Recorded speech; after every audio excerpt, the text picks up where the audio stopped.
All right. Well, let's see here. Welcome to Boy Do I Hate Twitch. Heroes Kage, Mogami 44, No Lux Given, Lucky Hero, Resolute 55, Stoutmeister, and TME 321.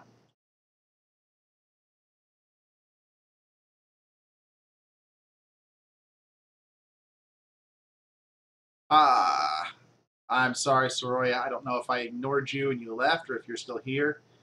Good to see you. I'm glad you stopped by. You're not showing up on my viewer list anymore, so I feel kind of bad for not responding to you. All right, we've got our first matchup, and it's against Pocket Change.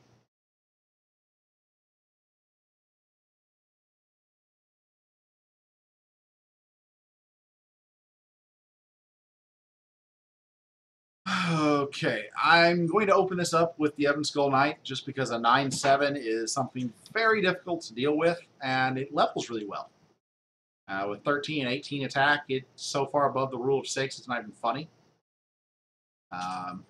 Yes, it dies at the rank up, but I'm on turn 1, so it's going to live for quite a while.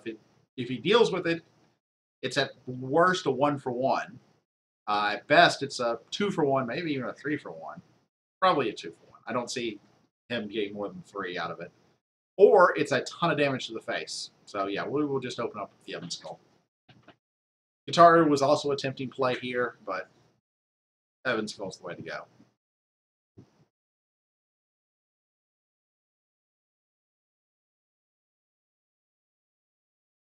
Now the Ebon Skull doesn't have breakthrough or any regen, so it's not a great thing to apply buffs to. So the scythe is probably not going to get played here. I'm probably going to just do double Rot Fiend. So he's got a Brute. Rot Fiend can take out that, not an issue. And a Katara Sprite in the side lane, so it gets its regen and +1/+1. So +1/+1 is actually really good for him because it means I can't block that with a Rot Fiend. I can drop a Rot Fiend here, but if I drop one here, he gets the 4 damage and then overwrites the Katara Sprite, healing it back to full. So I think I'm going to just open lane the Rot Fiend. Rot Fiend is less powerful when open laned instead of a reactionary blocker. But yeah, beggars, choosers, and whatnot. And he has chosen to take this 9 damage at least the first time. We'll see where we go from there, but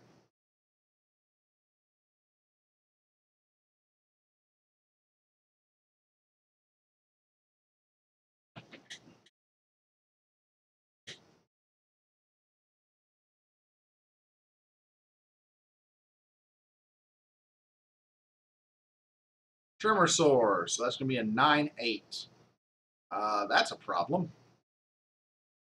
Sorry, a 9/9 because of that. 10/9. Ugh. That's going to get really big really fast. I very much feel like I have to do something to kill it. Which, unfortunately, in this hand means Bramble Axe Warrior plus Twin Strength. Throw Matriarch over right there. Spawn in front of him. Spawn. No! Why? Alright, so the Twin Strength is going to hit the Rot Fiend and the Bramble Axe. It's really the only play I have. We will buff the Rot Fiend with the Breakthrough, Twin Strength, and Twin Strength. Now I have enough to kill the Tremorsaur. And I took out the Katara Sprite. Got a decent bit of damage through as well. Considering the Tremorsaur now has 28 attack, I would say I got a decent bit of damage through.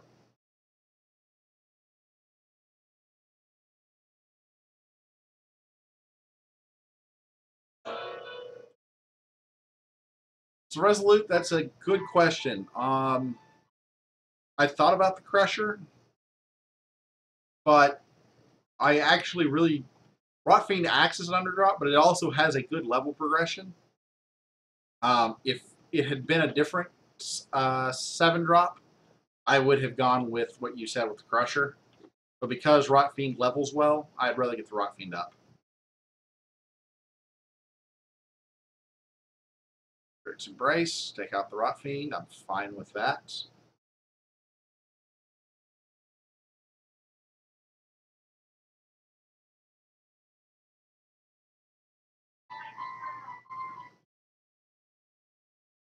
And a Flesh Fiend. So this is an example of my Evan Skull getting a free kill, because it's going to live and continue hitting face for 9 a turn. It'll die at the end of my next turn, so I got one more hit, but I think I'm going to level up my Lightbringer Council and drop the Spitter. I'm going to level up the Grimgod Spectre. I'll take the greedier play. I could Spitter here, but then that leaves the 3/3 in my deck that I can draw into, whereas if I don't level the Spitter, I still have the 7-drop and get the 11/11. It's the better long-term play. I don't know that it's necessarily the right play, but it is the better long-term play. In the meantime, this Grove Matriarch is going to keep smacking me in the face.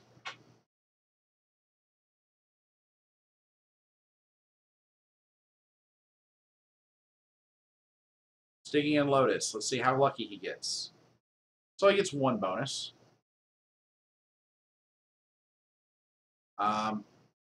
Group Meal.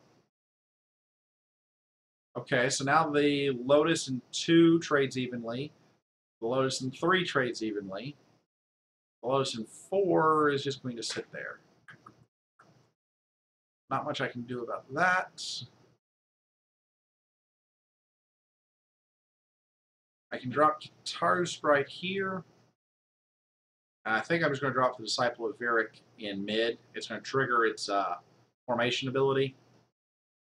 Gets it leveled. Gets me a 6 attack creature on the board. Decent enough. All right, here the Evan Skull is going to eat the Grove Matriarch and the Grove Matriarch's token. And that will all happen before it gets back to my turn and my Evan Skull Knight is attacking, which is wonderful.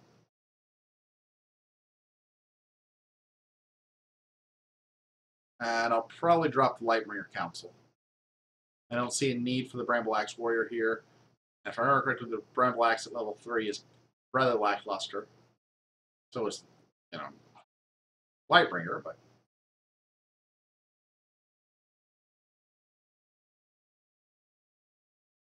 hi, Corey.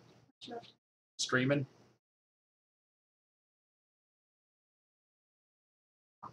Yes, I'm talking to people on the internet.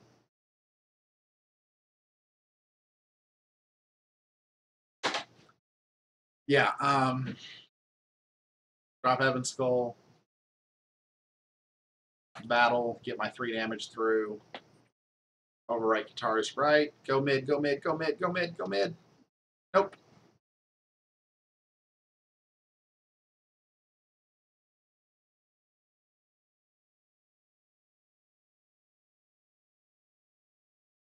This is kind of a crappy hand. Probably just use my Deep Branch Prowler underdrops this time. I don't see a need for the Savage Oath. I'm not looking to get a massive big buff Savage Oath in player level 3 because I missed it in player level 1. So it's now just a surprise breakthrough card.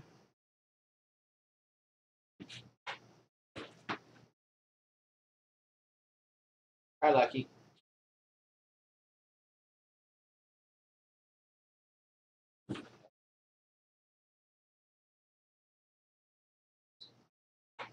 Call of the week.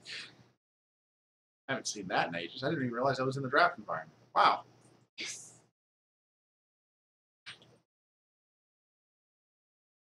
I got my Kitaru Sprite. And the Misery Demon, that's fine. I'm getting value. You didn't get the Assault trigger.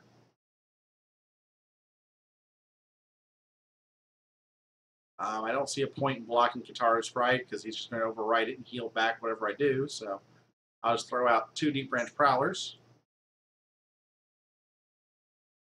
Trade this off, gain, 8 health?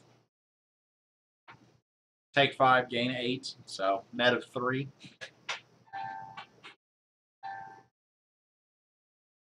And here's an example of why I'm wanting to level the Rot Fiend.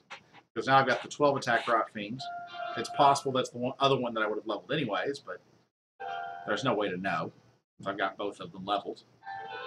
But that Rot Fiend can take out the Katara Sprite, which nothing else in this hand can do. And that's not entirely true, but close enough to true.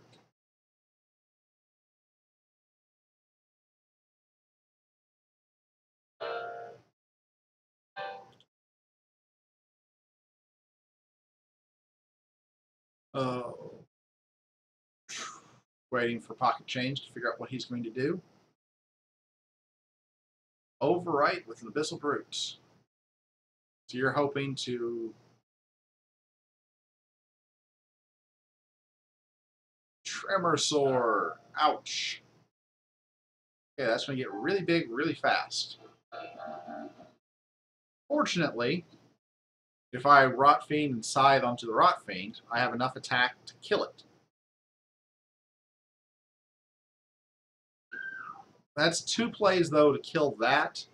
And there's nothing that's going to happen to that if I don't. I think I would rather Scythe onto the cat here to kill off the Katara Sprite and have a big attacking kitty cat and gain a bunch of health.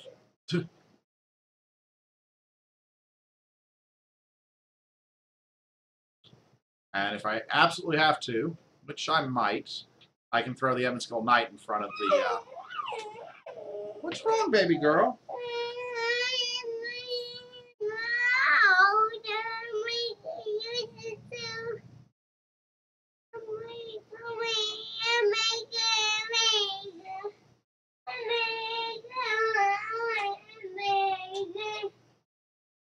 What's wrong? You want to make music? Yeah. Is Cat not letting you play the piano? Yeah. Why isn't Cat letting you play the piano? There's a volume button. I couldn't find it. Ooh. Nope. All right, let's turn it down.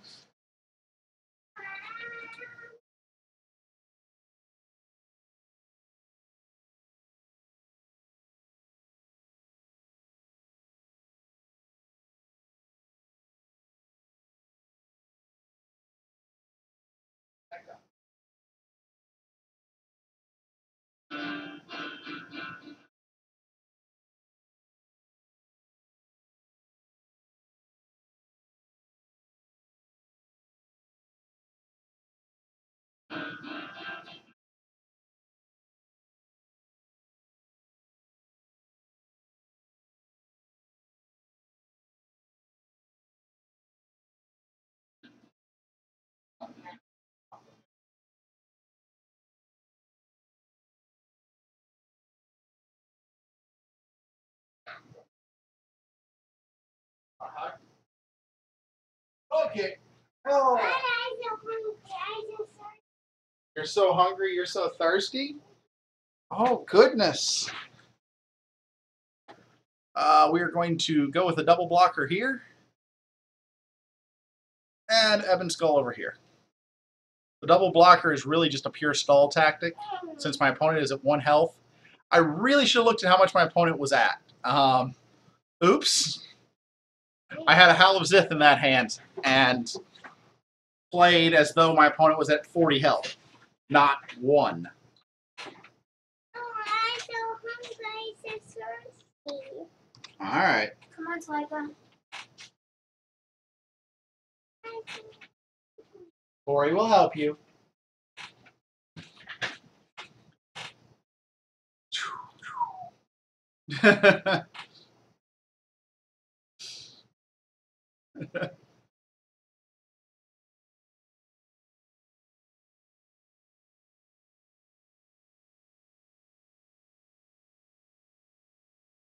Yep, I had lethal and I completely missed it.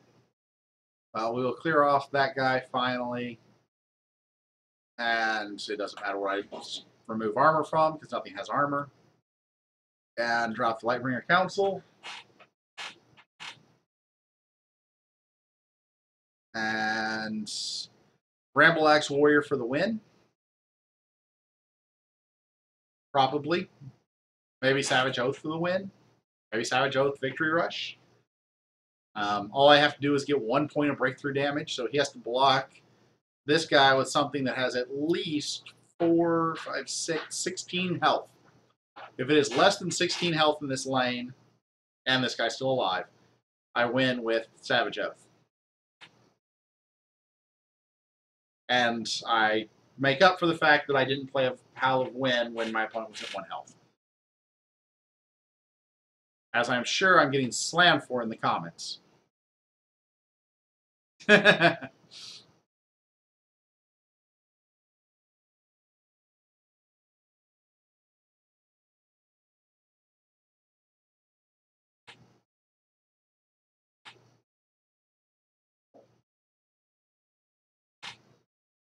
Hopefully my opponent doesn't get upset and time out on me. Now, there we go. All right, does he have a 16 health creature? He has a 24 health creature. One that has 0 attack, though. Okay. Let's go ahead and Savage Oath this thing to get the breakthrough in play. And honestly, let's just Victory Rush it as well. Yes, it doesn't kill him this turn, but he now has to overwrite this creature with something with at least 16 health. Otherwise, again, the breakthrough damage will kill him.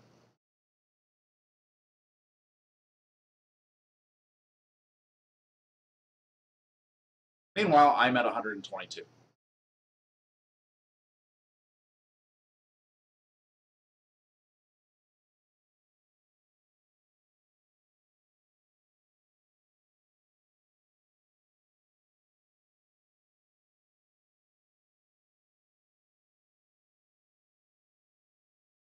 Of course, this game should have been over 3 turns ago now.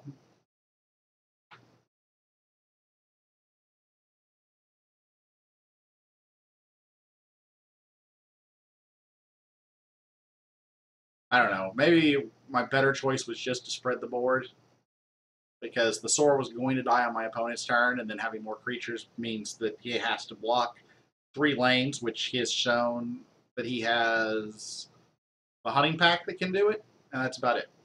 No. Good game. All right, off to a 1-0 start.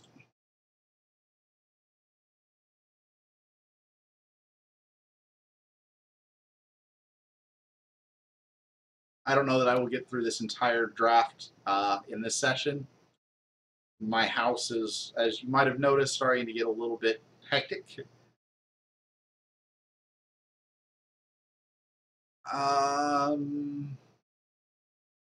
This time I'm going to open up with the Kitaru sprite. Doesn't really matter what lane I put him in.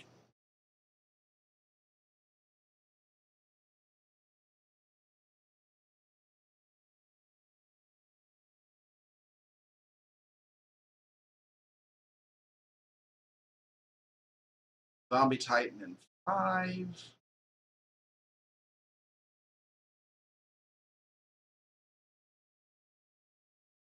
Patron of Tarsus.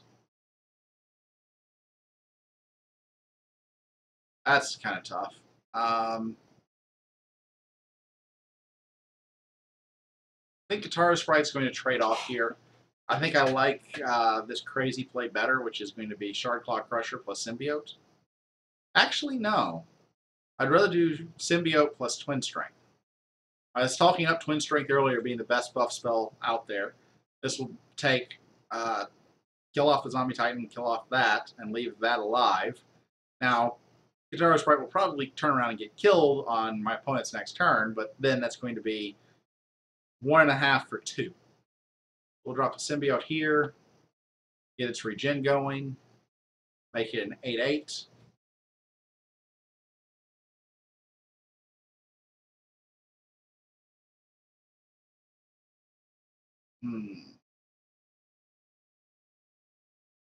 I'm halfway through the player level. Ebon Skull Knight.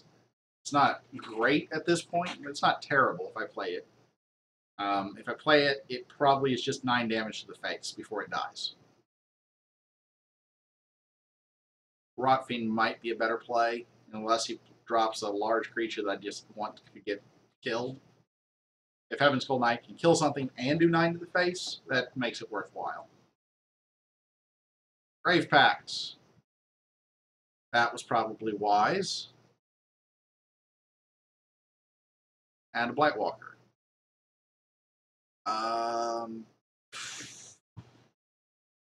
There's nothing on the board.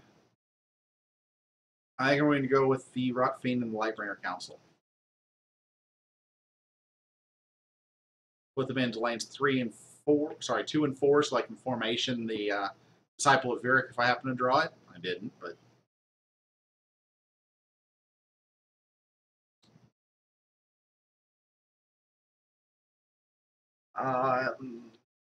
here I might actually level up the Savage Oath and use that as my win condition this time. The rank 3 at plus 15 is just unbelievably strong.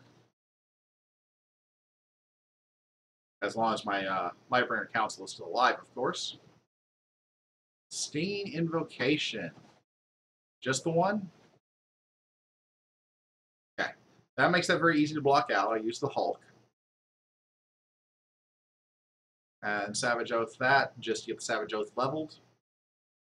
And 6/9 with breakthroughs, not slouchy.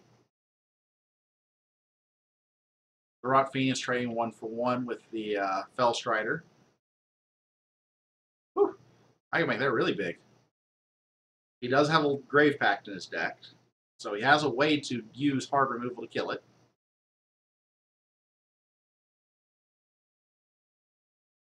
Or, you know, another Blightwalker. That works too. So I could drop the Prowler and Savage Oath it.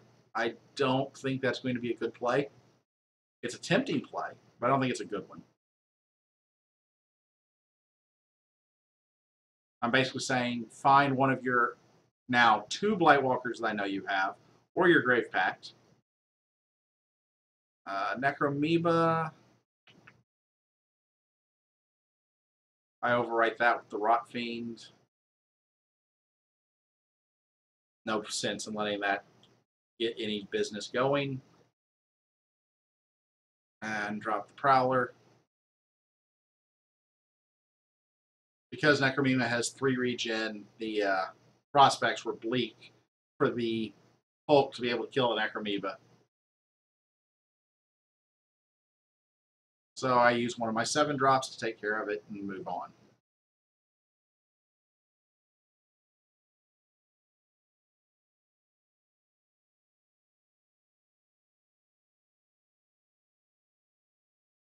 Another Fellstrider. This time it will be enough to clear the Deep Branch unless I Scythe. I'm thinking Scythe might actually be a really good thing to do here. Ooh, the Blightwalker. Oh, if only Scythe was -3 attack. Oh well. I'll drop the Lightbringer Council here. He's shown no signs of being able to grant mobility, so I don't care about the Blightwalker. Scythe onto it. Let's say it's my Prowler. Doesn't, unfortunately, save the Rotfiend, but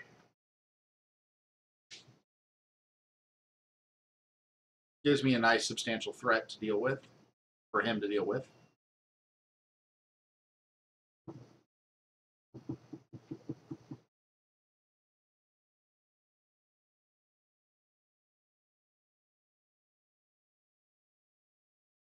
Necromoeba 2. Well, it's a good thing I have my Rotfiend here. And Stinging Invocation 2.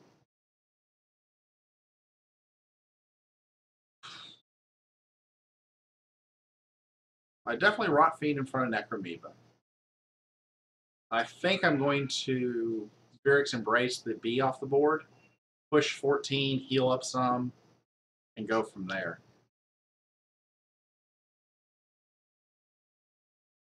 By doing that, I also don't put 3 poison on my Lightbringer.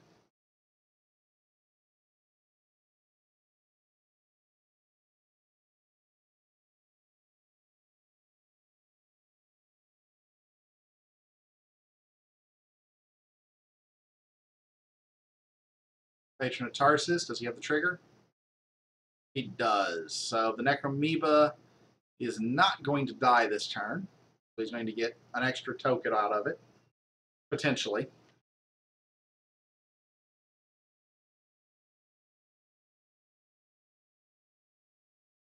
Man, that is a lot of Necromoebas.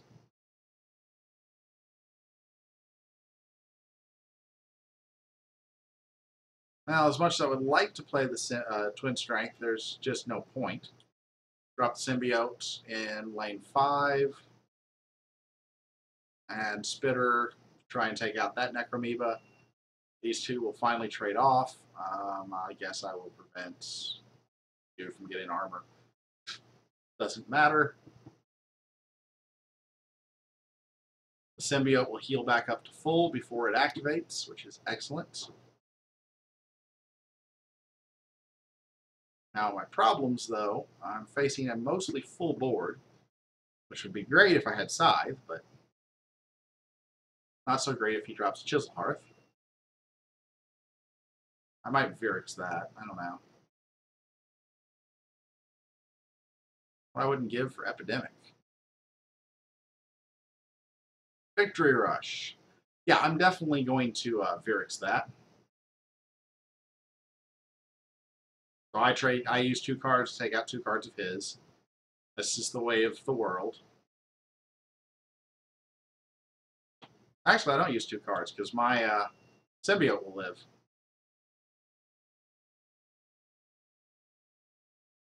And there we go. I'll be right back because I hear the refrigerator door beeping at me that's standing open.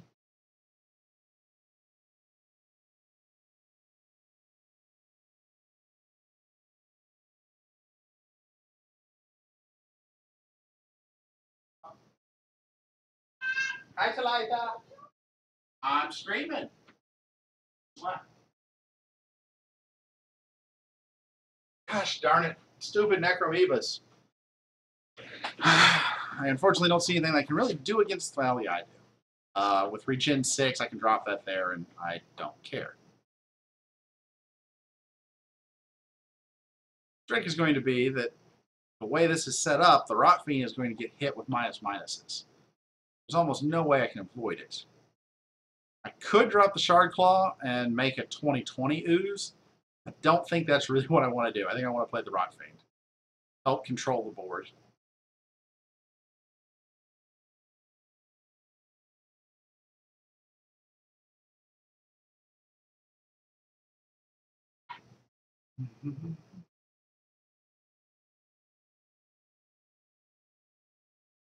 Side of the Chiron will be nice. It'll functionally get rid of all of those oozes that have been plaguing me.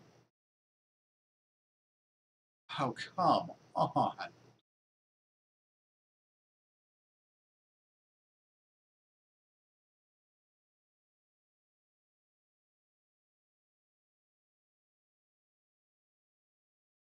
And he victory rushes the Necromoeba. Of course he does. Well, we are definitely going to Scythe.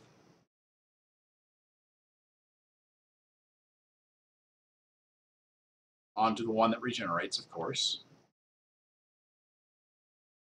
And oh, I wish I had a way to give that thing breakthrough in this hand. We will deep branch over here.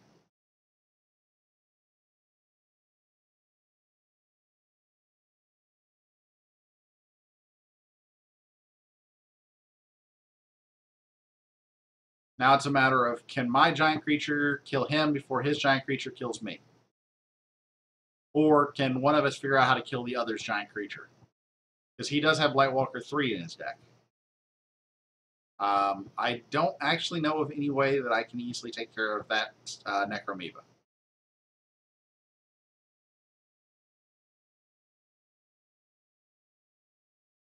Nor can I apparently draw any of the breakthrough cards. We are in player level 3, so Halabzith is 9 damage. That is not enough.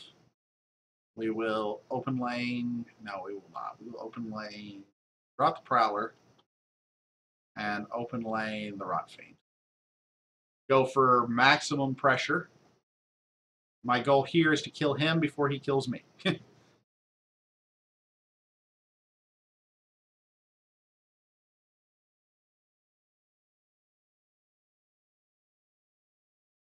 So twin strengthening the Rot Fiend is actually a viable option here.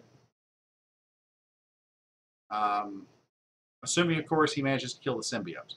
Because with him playing, there you go, Grave Pacts. See here, 9 and 7 is 16, and 12 would be not enough. So we will, wait. 9 and 7 is 16, and 8 is 24, and 12 would only be 36. Okay, so I only have 36 damage to the face here. I needed 49. So if we drop the Rot Fiend, I actually think I'm just going to twin strength these two rather than twin strengthening this Rot Fiend. With 20 attack, he's got enough attack to handle the Necromoeba. So maximum damage to the face and bigger threats is the way to go. Twin strengthening the Rot Fiend doesn't really do much of anything.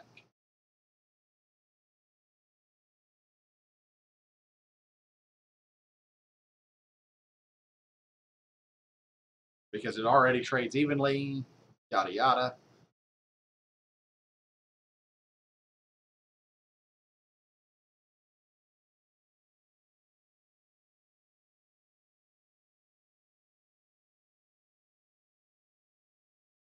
And for further conversation about why you want to level Rot Fiends, there's an excellent example.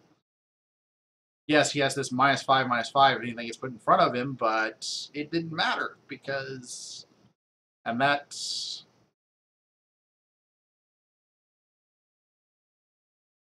I haven't been paying attention. Did he make 2 plays or 1? He should have only made 1 play, right? Yeah, he just played the Fellstrider. So now he needs to block this guy, I think. It lets me get the 10 and, yeah, so he has to block this guy. Shrink.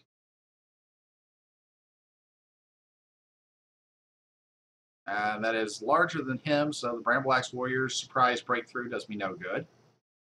We will drop the Symbiote, getting it regen, and open lane the Lightbringer Council, which will heal me a little bit because the Prowler gets through. And Savage Oath 2 should guarantee me the victory. Even if he had some way to answer my board state, I think Savage Oath 2 gives me the victory.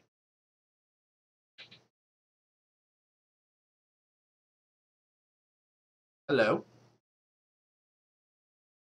All right, I'll see you shortly. She's pretty good. She's playing with Cat right now. I'm in my office doing some streaming. Hello?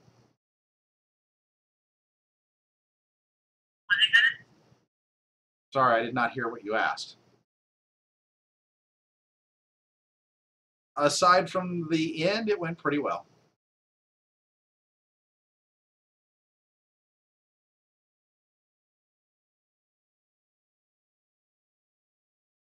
I'm not actually understanding you. You're breaking up.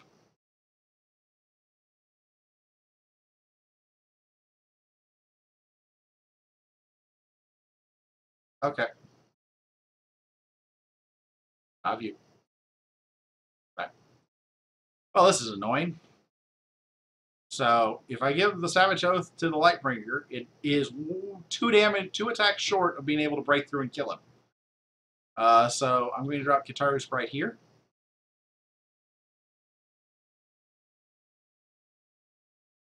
And I'm going to choose to overwrite the Kitaru Sprite now rather than waiting until after combat. By doing it now, I don't run the risk of Kitaru moving in front of the Blightwalker. And I still clear the Rot Fiend.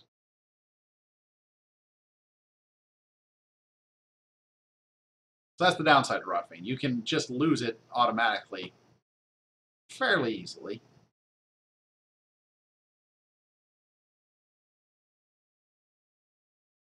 Now all I need is 1 point of damage. So if this game goes long enough, I will just win. You've got a pool noodle. Mm-hmm. Mm-hmm. Okay. Take it in and put it in your bathroom then, okay? Oh gosh, another necromoeba. Uh, nothing I can do here, so I'm going to drop the Chiron first, and then drop the Prowler. Now all I need is Surprise Breakthrough.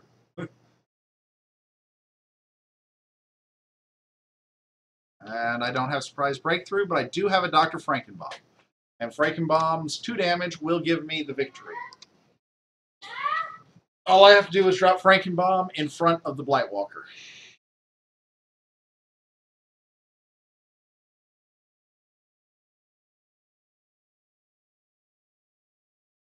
The problem with Chiron 3 and why Chiron actually gets worse once you get him to level 3 is he only has 6 health and no mobility. So it's better to be able to apply the massive plus attack from rank 2 to a creature than put it on himself at rank 3. But I know that no matter what he does at this point, I have won. He's not going to overwrite his Blightwalker in 1. He's got to block the Prowler in 5. That's not enough anyways.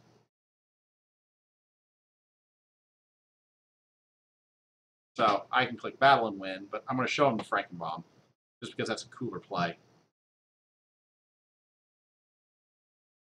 Oh, come on. I was going to kill you with the Frankenbaum. I overwrote that creature. All right, that's going to do it for me for now. I want to take a break, and I'll finish this draft up later. This has been Math Not working on a kind of tutorial draft. I hope I've been explaining everything in much more detail than normal, and all of my plays make sense, and except for, not playing Howl of Zith for the win. Thank you all for watching.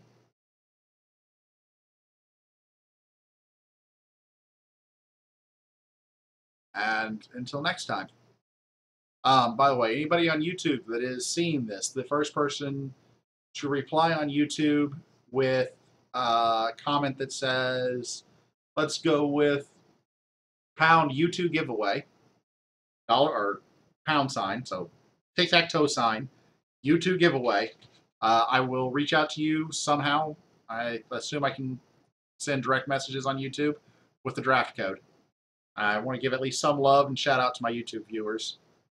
And with that, I think I'm done. Thank you all for watching. If you like the stream, click the follow button down below.